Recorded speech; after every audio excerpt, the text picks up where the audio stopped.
Here's a video I found. Free Syrian Army battalions merged with Al Qaeda in Damascus and Aleppo. Recently, there's been news as far as those talks going with the opposition and that way back, what was it, about 3 months ago, that broke down because these two groups were fighting against each other. So now they're officially merged. Al Qaeda fighters among rebels who seized Christian village in Syria. A coalition of Syrian rebel groups that includes members of Al Qaeda took control of one of the oldest Christian villages in the world on Sunday, raising concerns about the potential destruction of ancient shrines and churches. Well, how about the freaking people there? I mean, yeah, it's pretty bad. You know, shrines, churches are destroying really old, ancient stuff there, but what about the people?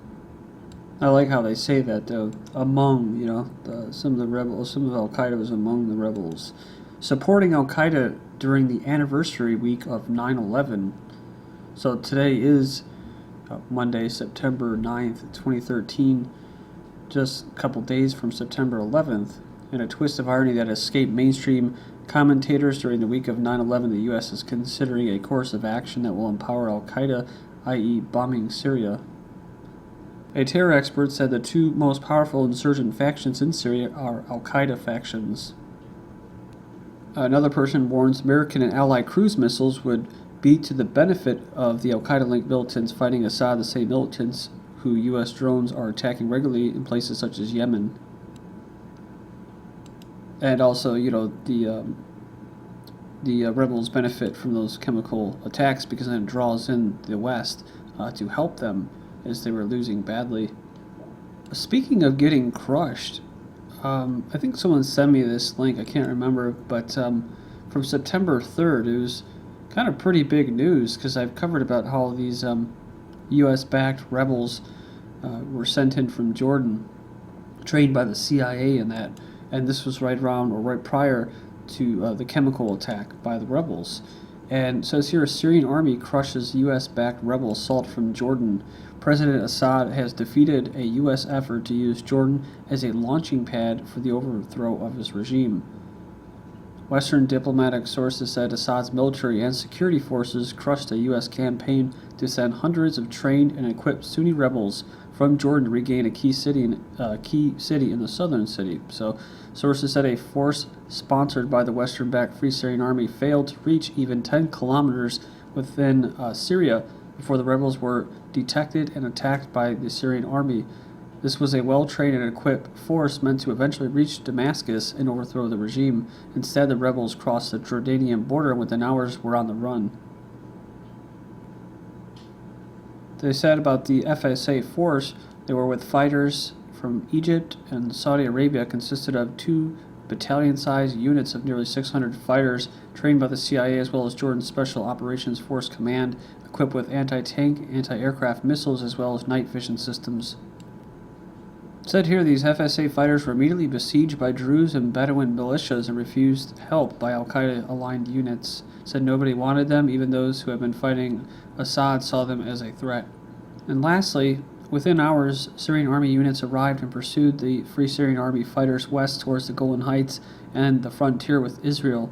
Sources said discipline broke down within the units and some of the fighters tried to attack United Nations peacekeeping force in the Golan Heights in an attempt to acquire human shields. Following this, they had September 4th. Next day, Jordan's Air Force is on high alert over the situation in Syria. They previously announced that it will not be a base for any military attack on Syria.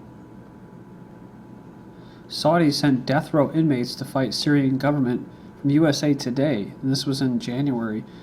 Saudi Arabia sent death row inmates from several nations to fight against the Syrian government in exchange for commuting their sentences, the Syrian International News Agency reports. This is according to an English translation of a memo. They offered 1,239 inmates a pardon and a monthly stipend for their families. Some of these prisoners included Afghans, Egyptians, Iraqis, Jordanians, Kuwaitis, Pakistanis, Palestinians, Somalis, Sudanese, Syrians, and Yemenis. They all face execution by the sword for murder, rape, or drug smuggling. Italian faced mock executions in Syria from September 9th. Italian journalist and Belgian national set free on Sunday, 5 months after being kidnapped in Syria, faced mock executions and twice tried to escape their captors. It says here that shortly afterwards, the Western-backed Free Syrian Army picked them up and handed them over to this Abu Ammar brigade, a rebel group, more bandit than Islamists, he said. 5 months they were held basically captive proved to be a terrifying odyssey across Syria. We were moved around a lot. It was not always the same group that held us. There were very violent groups, very anti-West and some very anti-Christian. It says it's very dangerous for Westerners to go into Syria at this particular point. Well, obviously, it says with the revolution against Assad disintegrating. The kidnappers were part of a galaxy of rebel groups, a jumble of slogans, probably accents and stuff, dialects, showing that they're all from all around the world, movements and war profiteers that is hard to work out. And another article, a French article translated with the same individual, it says here the testimony of these two released Sunday after being kidnapped says here that he swears it is not the Assad government to have used Syrian gas or any other gas on the outskirts of Damascus. It's a moral duty to tell this. The Belgian said that she had heard about, along with Chiarico, a conversation between the rebels. Intercepts caught Assad rejecting requests to use chemical weapons, says German paper. So it says here Assad has repeatedly rejected requests from his field commanders for approval to use chemical weapons, according to a report this weekend in a German newspaper. It's funny because it was German intelligence that also came out with a report that about 90% of the Syrian, quote, Syrian opposition were non-Syrians. Assad tells Charlie Rose no evidence he is responsible for Syria chemical attack. The leader gives interview to PBS reporter who says he suggested some kind of retaliation if a strike was made. He says there's been no evidence that I used chemical weapons against my own people and refused to confirm or deny that he had chemical weapons, but said if he did, they were under centralized control. Then we have this article, Ukrainian port eyed as Syrian regime's arms source. This is interesting because we've seen this before from August 30th, 2013, but this was, I believe, prior to that date. Quote, explosive leak. I don't really know if I trust real leaks, but for whatever it's worth, and try to make any kind of sense of this madness, because to be honest with you guys, the madness is going to continue, and I'll show you here what I think, because there's just a lot of this that doesn't make any sense, but to me it just shows a bigger alternative motive or ulterior motive here at work. U.S. planted chemical weapons in Syria to justify war. So, but the biggest thing is what? Is this little email, basically. And it says here that they had an idea approved by Washington to use chemical weapons, a Soviet origin G-shell from Libya, similar to those that Assad should have. So they want us to deploy our Ukrainian personnel that should speak Russian and make a video. So basically, they want to do this and blame Assad for it. It said here the authors acknowledge that there are no manifest or satellite photos proving that the ships carried the weapons, and but it says here that the same gas are seen in 2012 in the Ocean Fortune, and its sister ships were delivering heavy weapons to Venezuelan strongman Hugo Chavez, who died in March. Now, because we know Venezuela, they've carried out drone attacks against people and attacked other nations as well, so they're notorious for doing that. The Obama regime denies AP requests for Syrian evidence of this chemical attack. So the AP's Zaina Karam and Kimberly Dozier wrote that the U.S. government insists that it has intelligence to prove it, but the public has yet to see a single piece of concrete evidence produced by U.S. intelligence. So I just find this kind of weird that where was the media, the mainstream media, that was a lapdog for the Bush administration building up to the Iraq War? How come all of a sudden they're pulling their heads out of their asses? I think they have their marching orders, just like these guys. All of these, as I call them, Ziocons. They're Zionist Christians, neoconservatives, Glenn Beck, Michael Savage, Mark Levin, and they all joined Rush Limbaugh in opposing attack. These guys are all pro-Israel. This is the same people that are about support Israel. And Syria, Iran, and Hezbollah, they're going to attack Israel if the U.S. attacks them. So this is these are, quote, dangerous waters, that we're getting into, because these people are here to engineer consent, and that's exactly what they're doing. Why would all of a sudden now these people are not for it? And the best theory that I come up with, along with someone else I was speaking with, was that, of course, if they're going to do this, it's not going to be but through the will of the people. And it seems to me that they're going to try to make it seem like everybody's against it, the American people are against it. And so if they do it, it's like, well, it's not really America that's doing it, it's the rogue regime. Basically, it's like I said, I love the South Park analogy. We could have our cake and eat it too. We can carry out wars and airstrikes and expand the empire, and at the same time protest against it, and nothing really changes. But here's the kicker. What happens if they carry out a false flag that you keep hearing about on a ship, a drone, whatever, and they blame it on Syria for shooting out a jet or whatever off their coast? Well, then all of a sudden they're going to blame Syria for doing it, and then they're going to attack Syria, and then of course Syria will then do what they said they probably would do, and that is attack Israel. And if once that happens, then all of a sudden, Israel gets attacked by Syria, and then of course everybody will be backing U.S. support for attacking Syria, for attacking Iran, because that's where it really goes towards, right? Iran.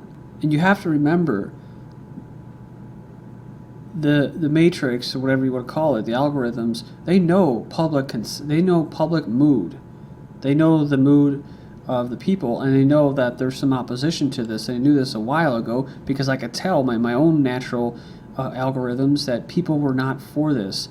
Just in the comment boards, they basically saw what this was, which was the military, or not the military, but the U.S. and the West were supporting Al-Qaeda. So when I saw it in the comment board like 6 months ago, I mentioned in my videos that this was something interesting. So there was legitimate opposition to this, but I also think this whole hands-off Syria is a top-down thing. So what they're going to do is, if they do carry out a false flag and they do blame it on Syria and attack Syria, and then Syria or Iran or Hezbollah attacks, really it's not going to be them. I think what it's going to be is going to be the rebels are going to attack Israel, and they're going to blame it on Syrian government. Then, of course, they'll blame that on what? On Hezbollah or Iran. Then all of a sudden they're going to say, see all you protesters? They were all protesting against it. You're wrong, you see? And Rush Limbaugh is going to be like, I was wrong. I admit it. I'll never make that mistake again. So, as people are waking up here, they're going to get people to basically doubt any sort of judgment, instinct that they have, or logic. Pretty scary stuff. Because I saw this article from, Jerusalem Times. In run-up to Congress vote, likelihood of Assad strike on Israel deemed low. So the likelihood of Assad actually carrying out his vow to strike Israel if U.S. attacks them is deemed low. So defense and intelligence establishment continue to believe that there is a low probability of a Syrian strike at Israel in retaliation for a U.S. attack. So they think that they're not even going to be able to carry it out. I think the same thing, too, with Iran as well. Why would Iran give out all this talk about, carrying it out? I know they want to seem strong to their people, but then what happens when it actually happens? They don't carry it out. All the Zionists in the West can just use their terrorist proxy Al-Qaeda force, and they can do it. They can carry out their own attacks against Israel. That's why, Assad really shouldn't be doing this, because he's going to play into their hands, saying, U.S. will pay the price if it attacks Syria, because Zionist Jewish-run media is going to twist this and turn it around, like I've already seen, and say, actually, that Syria is going to attack the U.S. Well, and you read the article, no, actually they're going to attack Israel. He says here you should expect everything. And he goes on and he basically says here that he warned of risk of possible chemical attacks by the rebels or terrorists if the outside intervention in Syria takes place. He says that they've been attacked with chemical weapons themselves. Remember this article? Israel president's not-so-veiled threat to Assad. Perez says Assad will disappear one way or the other. So this is between the Zionists. This is between taking down a sovereign country of Syria. A lot of hoopla about Russia and China, but this has to do with taking down a sovereign country of Syria. Syrian militants ready to target Israel with chemical weapons. So this is where it's heading, guys. The foreign-backed militants are prepared to attack Israel with chemical weapons to launch a provocation attack. So there we go. I'll continue with this in part 2. This is GGN, and I'm Darko.